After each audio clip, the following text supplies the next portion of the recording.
Assalamualaikum warahmatullahi wabarakatuh. Halo teman-teman, di sini kelompok saya menjelaskan analisis faktor. Apa itu analisis faktor? Apakah teman-teman tahu? Yuk mari kita simak tentang analisis faktor. Apa itu analisis faktor?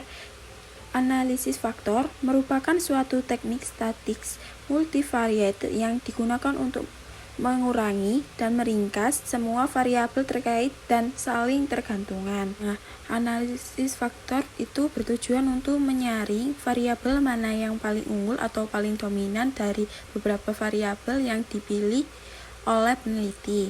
Dan hasil analisis faktor tersebut dapat juga digunakan untuk membedakan komponen atau variabel prioritas berdasarkan peringkat yang ada. Yuk kita next lagi. Sini ada keunggulan analisis faktor. Yang pertama, mereduksi sejumlah variabel asal menjadi variabel baru dengan jumlah lebih sedikit. Variabel baru disebut faktor atau variabel laten atau konstruk. Yang kedua, yakni mempermudah interpretasi hasil analisis sehingga didapatkan informasi yang realistik dan bermanfaat.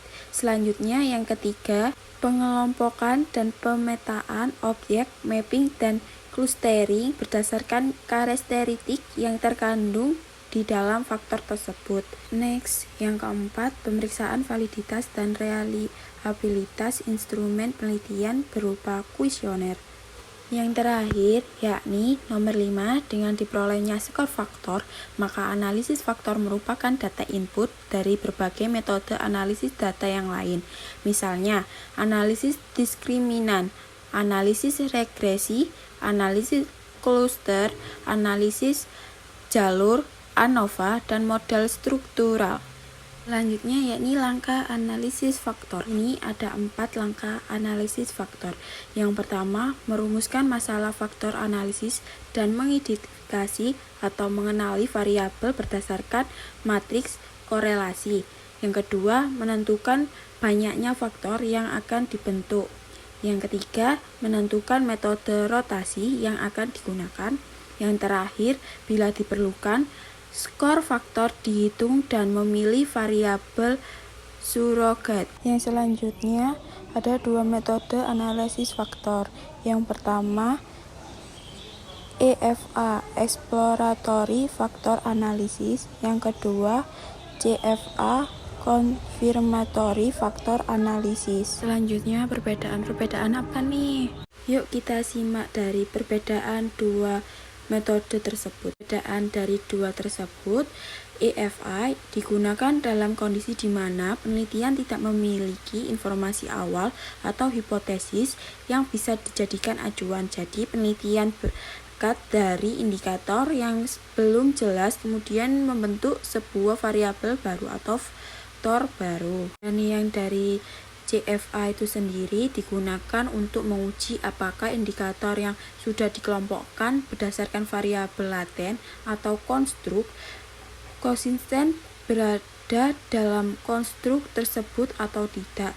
Dalam CFA, penelitian telah mengembangkan model hipotesis berdasarkan kerangka teoritis atau penelitian sebelumnya yang digunakan sebagai acuan. Yang selanjutnya akan dijelaskan rekan saya tentang pengelolaan data dengan menggunakan aplikasi SPSS. Baik, di sini saya akan menjelaskan cara uji analisis faktor menggunakan SPSS. Nah, di sini udah saya siapkan untuk datanya di Excel terlebih dahulu. Kemudian setelah itu kita copy dan kita copy paste ke dalam aplikasi SPSS. Nah, di sini udah saya copy paste dalam aplikasi SPSS, tampilannya seperti ini.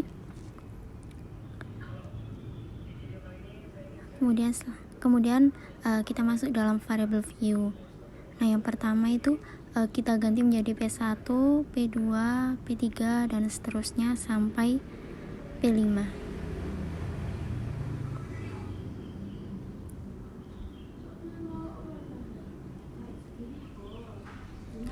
Oke, kalau udah untuk itu udah benar ya. Nah, untuk desimalnya itu kita ganti menjadi 0 semua ya.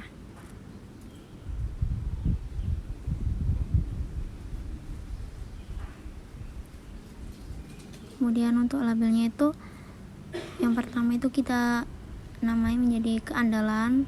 Yang pertama yang P1 itu, dan setelah itu ada ketanggapan, ada keyakinan, yang keempat itu ada empati, dan yang terakhir itu ada berwujud.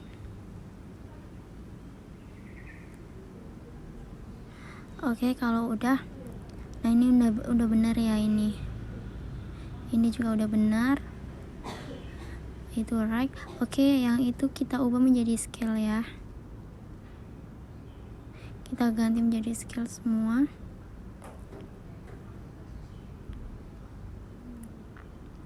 Oke, kalau udah tampilannya seperti ini ya guys. Dan setelah itu kita masuk dalam data view lagi, dan kita klik analyze, dan kita klik yang uji non parametric test, dan kita klik yang legalisir, dan kita klik one sample test. Oke, tampilannya seperti ini ya guys. Kemudian kita masukkan satu-satu.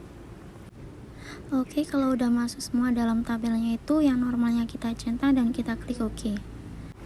Oke, jadi untuk hasilnya seperti ini ya. Nah, bisa kita lihat kalau uji analisis faktor itu kan non parametrik ya. Yang non parametrik itu ujinya tidak normal atau di bawah 0,05. Nah, bisa kita lihat untuk SIM signifikansinya itu semuanya di bawah 0,05. Jadi untuk datanya itu tidak berdistribusi normal seperti itu. Oke, sekian pemaparan presentasi dari saya. Kurang lebihnya saya mohon maaf. Wabillahi taufiq wal hidayah. Wassalamualaikum warahmatullahi wabarakatuh.